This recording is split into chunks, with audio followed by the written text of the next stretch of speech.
Howdy and welcome to Wednesday's serving of Daily Bread. This week our bread is on the nature of the church. The church, or the body, is founded on the confession that Jesus Christ is the Son of God.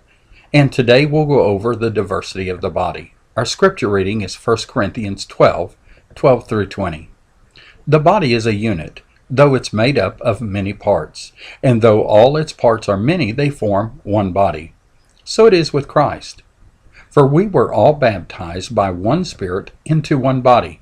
Whether Jews or Greeks, slave or free, we were all given the one Spirit to drink. Now the body is not made up of one part, but of many. If the foot should say, "Because I'm not a hand, I do not belong to the body," it would not for that reason cease to be part of the body. And if an ear should say, "Because I'm not an eye, I do not belong to the body," it would not for that reason cease to be part of the body. If the whole body were an eye, where would the sense of hearing be?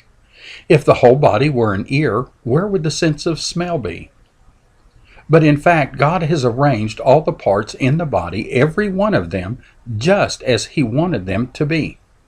If they were all one part, where would the body be? As it is, there are many parts, but one body. Like the human body, the nature of the church involves many members working in unity for the good of the whole body.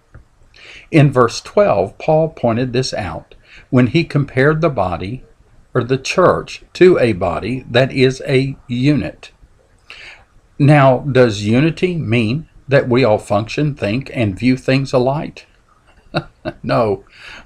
The unity Paul spoke of does not imply that we are clones. In fact, the Spirit draws people from all walks of life into one body.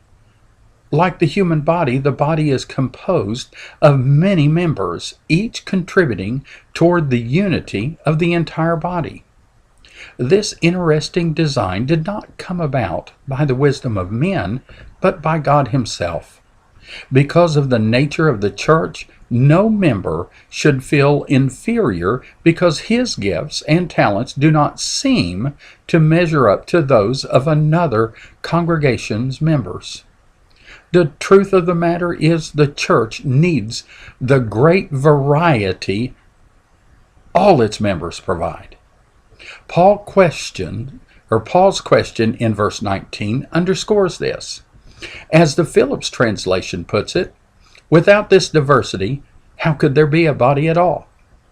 The diverse nature does not rob the church of anything it needs, but rather provides exactly what it needs in order to fulfill God's design for it. Verse 20 sums up that design: many members, one body.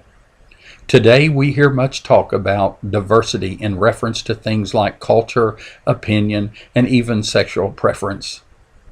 But much of this so-called diversity only enslaves and imprisons. In the Church of Jesus Christ, people find a true home for authentic diversity.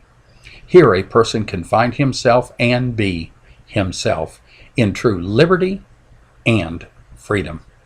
Thank you, and I pray that you've enjoyed today's portion of Fresh Daily Bread. I do want to remind you of the Houston East Side Prayer Gathering on February 7th, and may God richly bless you today.